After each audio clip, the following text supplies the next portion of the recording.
Bonjour la famille. Vraiment, nous avons présenté réaction à Terminator na poudre. Moni ba maman misu bazana na ba coin, moni ba coin koto. Donc ça m'a monté naza ko filmer ba place moko essentiel. Ba coin koto misu za ka batu so noir.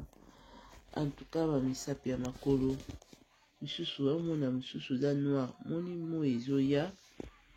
Na batu misusu ba mama misu ba souffraka vraiment mingi na problème ka kwa la tali papa misu makolo ezo ba noir place wana ezo gêner.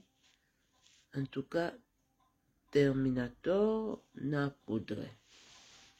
So nazo insister boye des mélanges yo eza na solution moko rapide et puis vraiment eza kolongola ba noir place wana ko hésiter te yum tozwa problème makasi na makolo biso binanga mama est-ce que ko simba oui ezali test ya des mélanges oyo ya poudre eza poudre oyo bato misusu bayebaki nga na banda koteka kala te ya application te eza poudre mosusu eza ya vitamine. Donc c'est en tout cas il a vraiment une efficacité makasi.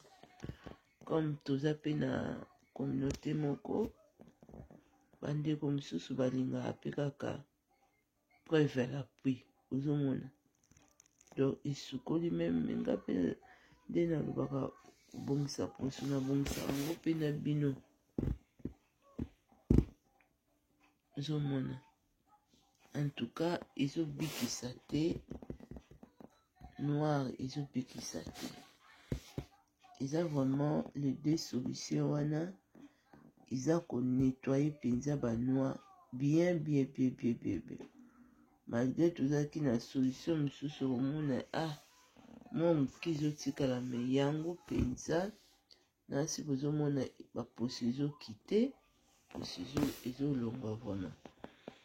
Donc ti na coin koto yo voilà zomona na ba coin bato misusu baza na ba noir wana zomona sotali awa nanga ba position ezo quitter voilà.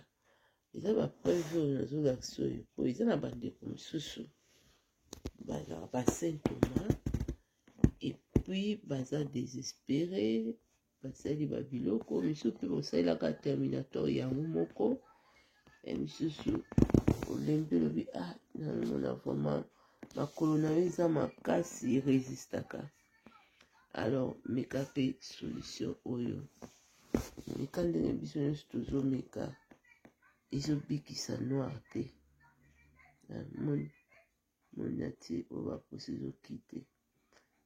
Donc nga mpe nazali na besoin banoir mike wana ezaka na misapi wana elongo ta ete ezoya bongisa makolo. Merci mpona poudre eza epa na nga Terminator eza epa na nga meka de mélange oyo ekosatisfaire yo vraiment surtout mpona makolo na yo olata lipapa. Merci.